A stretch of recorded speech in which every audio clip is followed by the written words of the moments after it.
are proving to be problematic, particularly in southern Africa.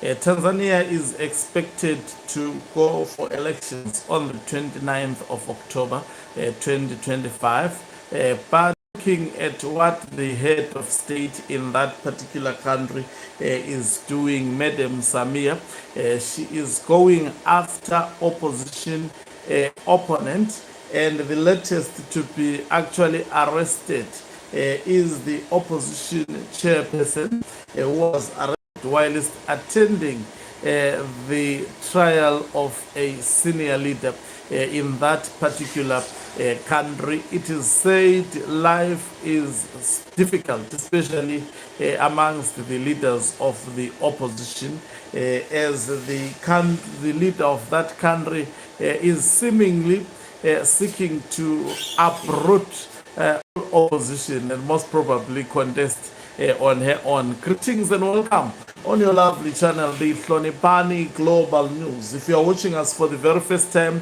please do remember to press the red or black subscribe button so that next time when we beam live, you become the very first one to watch us. So, one of the top politicians in Tanzania arrested days before elections, which would be held on the 29th of October, that is 2025.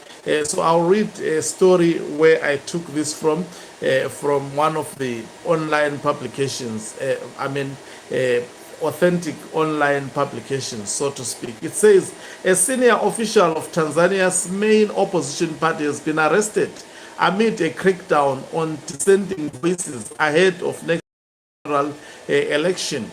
John Heche, deputy chairperson of Chadema, was detained while attempting to attend the treason trial of party leader Tundu Lissu.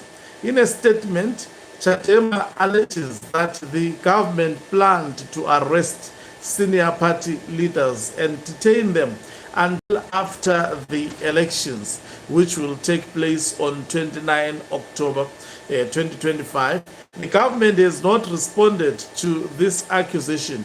Chadema says H was apprehended as he arrived at the High Court in Dar es Salaam on Wednesday.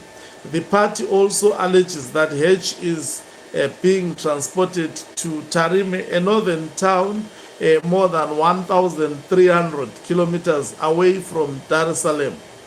The police have not commented on the arrest, which was H's second detention in a week. On Saturday, he was briefly held as he attempted to cross into neighboring Kenya, reportedly to attend the burial of former Kenyan Prime Minister Raila Odinga. Tanzania's immigration department said in a statement that H had attempted to illegally cross the border, but Chadema dismissed this allegation. H's arrest comes amid an outcry over the disappearance of a former Tanzanian ambassador who was also a critic of the government. Humphrey Polepole's family says he was abducted at his home in Dar es Salaam on 6 October. Polepole's brother states that he was found, he had found the door to the house broken and a large amount of blood spilled.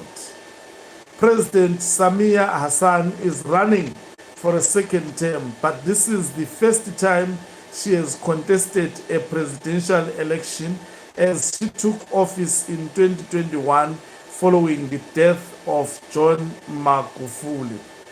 Representing the CCM party, she was initially praised for giving Tanzanians greater political freedom. However, she has since faced widespread criticism for increasing repression, a crackdown on political parties and civil society.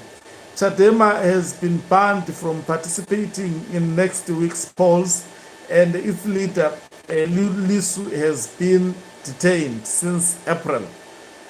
Luhaka Mpina, the candidate of the second biggest opposition party ACT Wazalendo has also been disqualified, leaving only candidates from minor parties to face Samia. So this is a story that was done by BBC.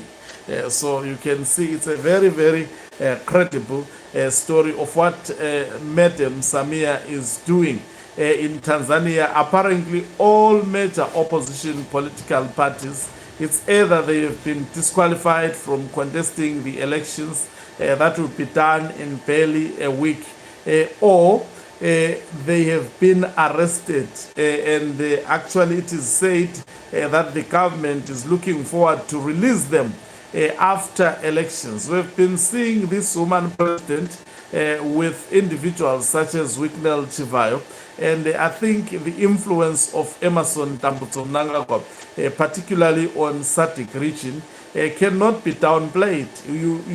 We are noticing a trend in Southern Africa of elections that are unconstitutionally done, elections whereby leaders of the opposition in Southern Africa are actually tormented by the leading political parties, or the so-called revolutionary political parties, would be following what is taking place in Tanzania, will be following those elections with actually keen interest. They will be done a week to come.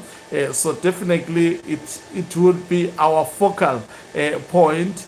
Opposition political party leaders, especially of political parties that are large, facing torment, being tormented by the government. And also, not also that, but also it is said that some bigger political parties have been disqualified to contest in the elections. This is synonymous with what happens in Zimbabwe, especially ahead of the elections. So we will be following that particular story to actually support our brothers in Tanzania, who are also under the scourge of dictatorship. I think if Africa can unite, especially if Southern Africa, Southern African people, not politicians, can unite against these politicians who wants to stay in power, but doing nothing meaningful to actually change the lives of ordinary people. This should be tackled head on by the, just imagine if all the people of Southern Africa can actually engage into a protest. That would be powerful, and it would send a strong message to any potential dictators hoping to take chances. I'm talking of protests that may lead to the ouster of the dictators in Africa. Thank you very much for watching us. If you are watching us for the very first time, please do remember to press the red or black subscribe button so that next time when we beam live, you become the very first one to watch us.